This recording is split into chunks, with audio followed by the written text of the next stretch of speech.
오늘 함께 나눌 하나님의 말씀, 우리 열왕기하 8장의 말씀입니다. 열왕기하 8장 25절에서 29절까지의 말씀인데요. 구약성경 열왕기하 8장 25절에서 29절까지의 말씀, 제가 한 절 여러분이 한 절 교독하여 읽도록 하겠습니다. 이스라엘의 왕 아합의 아들 요람 제 12년에 유다 왕 여호람의 아들 아하시아가 왕이 되니 아하시아가 왕이 될 때에 나이가 22세라. 그의 어머니의 이름은 아달랴라. 이스라엘 왕 오므리의 손녀이더라. 아하시아가 아합의 집 길로 행하여 아합의 집과 같이 야훼 보시기에 악을 행하였으니 이는 아합의 집의 사위가 되었음이러라. 그가 아합의 아들 요람과 함께 길르앗 라못으로 가서 아람 왕 하사엘과 더불어 싸우더니 아람 사람들이 요람에게 부상을 입힌지라. 요람 왕이 아람 왕 함께 읽을까요? 요람 왕이 아람 왕 하사엘과 싸울 때에 라마에서 아람 사람에게 당한 부상을 치료하려 하여 이스라엘로 돌아왔더라. 유다의 왕 여호람의 아들 아하시아가 아합의 아들 요람을 보기 위하여 내려갔으니 이는 그에게 병이 생겼음이더라. 아멘. 아멘. 할렐루야. 오늘 하나님께서 주시는 놀라운 은혜가 여러분 모두의 길을 주님의 이름으로 축복합니다. 살아계신 하나님, 우리의 기도에 귀 기울이시고 응답해 주시는 좋으신 하나님께 우리 감사의 박수를 올려드립니다. 하나님 감사합니다.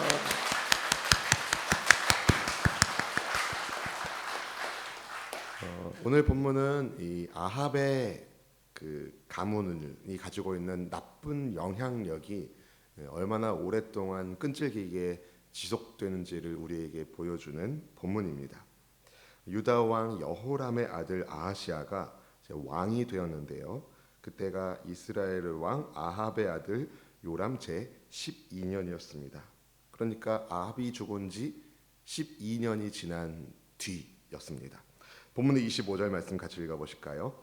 이스라엘 왕 아합의 아들 요람 제 12년에 유다 왕 여호람의 아들 아하시아가 왕이 되니. 오늘 본문의 이 전 문맥인 앞에를 보면은 아하시아의 아버지인 여호람은 에돔의 배신을 응징하기 위해서 군사를 일으켰지만 오히려 에돔 군대에게 포위를 당하고 간신히 빠져올 수 있었습니다. 여호람이 하나님을 의지하지 않았고 또 하나님께서 여호람에 대한 그 호의를 거두었기 때문에 이전에 누렸던 그 영화들을 하나둘씩 잃어버리게 되었는데요. 여호람이 죽고 난 다음에 아하시아가 유다의 새 왕으로 등극했습니다. 여호람 당시에 블레셋의 공격으로 인해서 아하시아 위에 있는 형들이 싸그리 다 죽었기 때문에 막내인 그가 왕이 된 건데요. 그가 왕이 됐을 때 나이가 22살이라고 합니다.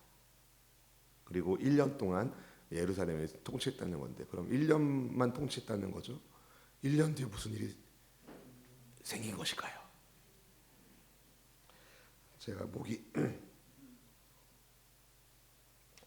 우리 26절 27절 말씀 같이 읽어보겠습니다. 아하시아가 왕이 될 때에 나이가 22세라. 1년을 통치하니라. 그의 어머니의 이름은 아달랴라.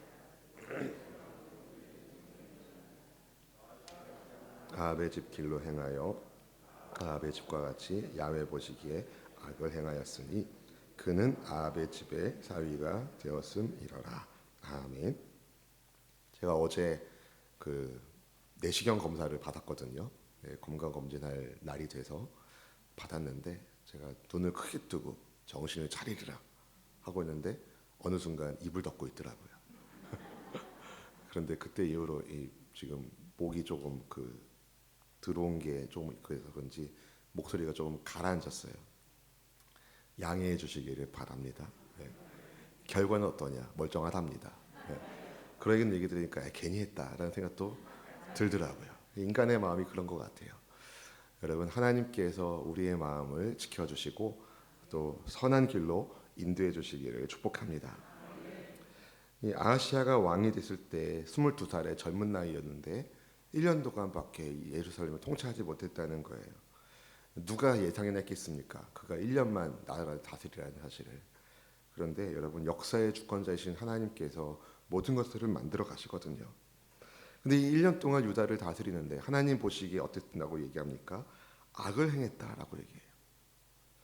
그 1년이라는 그 짧은 시간 동안에 하나님 보시기에 악이 넘쳤다는 겁니다. 성경은 그 원인으로 무엇을 지목하고 있습니까? 그의 어머니를 얘기해요. 아하시아의 어머니 아달랴. 아달랴가 누굽니까? 여러분, 오므리의 손녀딸, 아합의 딸인 것이죠. 어머니의 영향을 받아서 아하시아는 하나님 보시기에 악을 행한 것입니다. 남편도 하나님과 멀어지게 만들고 또 아들도 하나님과 멀어지게 만든 그 여인이 오므리 왕조의 오므리의 손녀딸 아합의 딸이었던 것이죠. 우상 숭배자, 바알 숭배자였던 것입니다. 어떤 아버지가 되는가, 어떤 어머니가 되는가가 굉장히 중요한 문제라는 것을 오늘 본문이 보여주고 있습니다.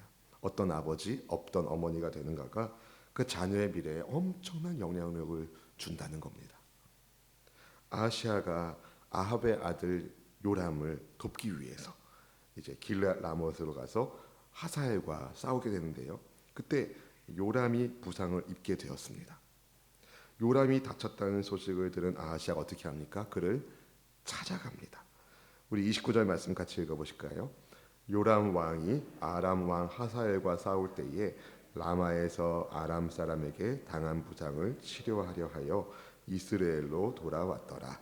유다의 왕 여호람의 아들 아하시아가 아합의 아들 요람을 보기 위하여 내려갔으니 이는 그에게 병이 생겼음이더라. 인척 관계로 보면 이제 아하시아가 그 요람을 보라고 간 것은 전혀 이상한 것이 아니죠. 왜냐하면 조카와 외삼촌 사이이기 때문에 그렇습니다. 함께 싸우다가 다친 외삼촌을 병문안 가는 것은 그렇게 이상한 그림은 아닙니다. 그런데 그들의 관계가 우상이 기반된 관계라는 것이 문제였는 것입니다. 하나님의 자리가 없던 것이죠. 아하시아는 하나님을 거역하는 그 바알 숭배의 가정인 오므리 아합의 왕조와 가족 관계를 맺었기 때문에 점점 하나님과 멀어지고 있었습니다. 왜 유다의 왕이 북이스라엘의 아합의 가문과 결혼을 했을까요? 전략 결혼입니다. 사랑해서 맺어진 관계가 아니에요, 여러분. 당시에 오므리 왕조, 아합의 왕조가 그 사마리아에서 국위를 자랑하고 있었기 때문에 정치력, 군사력 이런 것으로 주변 나라들을 거의 압도하고 있었기 때문에 그 유다의 왕조들이 그것을 바라보고 혼인을 맺은 겁니다. 그러니까 철저히 하나님의 뜻과는 상관없는 결혼을 한 것이죠.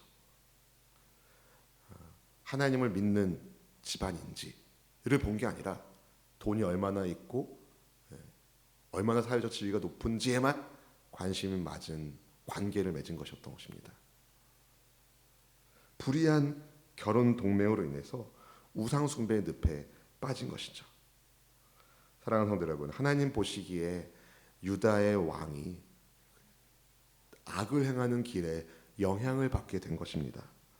결국 그것이 유다의 왕조의 발목을 콱 잡아가지고 불의한 이들과 함께 엮인 관계를 청산하지 못하니까 1년밖에 그 왕위를 유지하지 못하고 잃어버리게 되고 만 것이죠.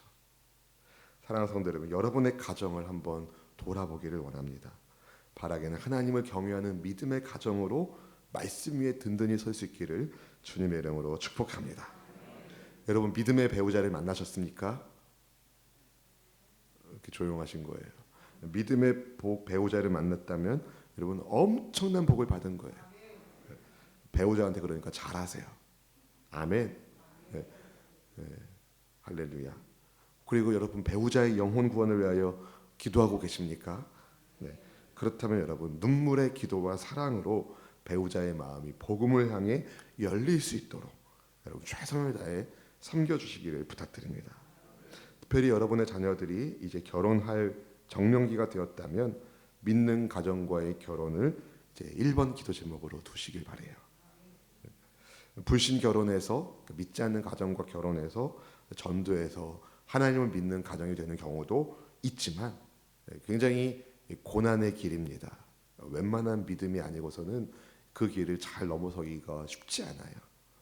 그래서 믿음의 결혼을 할 수 있는 가정이 되기를 바라고, 혹시라도 믿지 않는 가정과 결혼식을 맺었다면 여러분이 영적 주도권을 가져야 돼요. 아멘. 어떻게 여러분이 영적 주도권을 가질 수 있겠습니까? 여러분이 기도해야죠. 여러분이 기도해서 하나님의 선한 영향력이 여러분의 가정을 통해서 그 사돈댁에 흘러가서 그 가정도 예수님 믿게 하는. 아멘. 네.